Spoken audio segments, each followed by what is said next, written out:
인류는 기후변화로 숲지대가 감소하면서 직립보행을 선택받았고 다른 유인원과는 독립적으로 진화를 하게 되었습니다.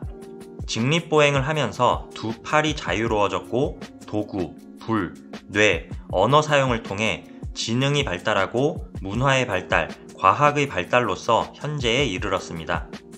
하지만 세상에 공짜는 없죠. 이러한 직립보행에는 대가가 따릅니다.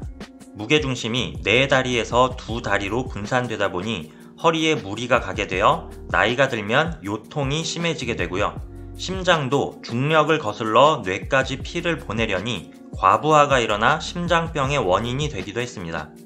또한 직립보행을 하면서 여성의 골반이 좁아지는 경향이 선호되었고 따라서 출산 시 좁은 산도에서 큰 머리가 나오려니 골반뼈 사이가 물렁해지고 골반 전체 관절이 벌어지는 극도의 고통을 감내하게 됩니다. 출산 후 벌어진 골격은 완전히 돌아오지 않는 경우도 있습니다.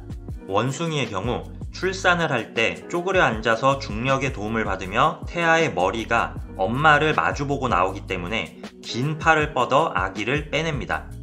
충분히 혼자서 할 수 있는 과정이죠. 하지만 사람의 경우 좁은 산도를 아기가 빠져나오려면 어깨를 2번씩이나 비틀게 되고 질 밖으로 나올 때는 엄마와 마주보지 않게 되어 엄마가 손으로 아이의 목을 빼다가 목뼈가 부러지는 경우도 많습니다.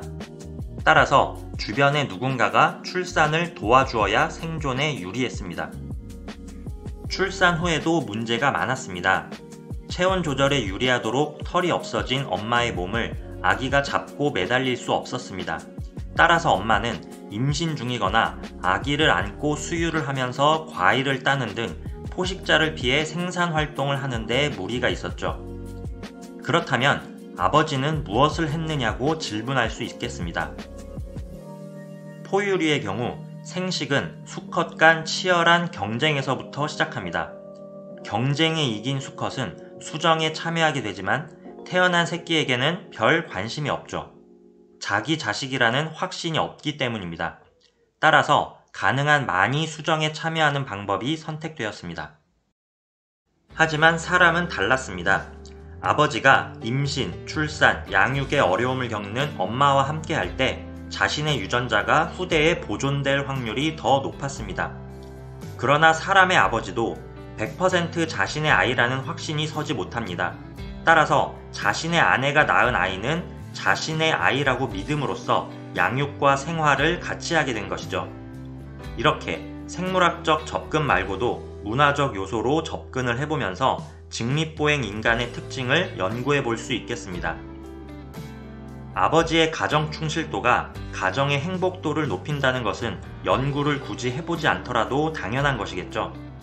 아버지도 어머니만큼 가정의 중요한 존재라는 것이 새삼 크게 와닿는 것 같습니다. 생물학적 차이는 인정하고 서로 배려하면서 현명하고 인간다운 가정생활을 해야 하겠습니다. 이 영상은 이상희 윤신영의 인류의 기원을 참고하였습니다.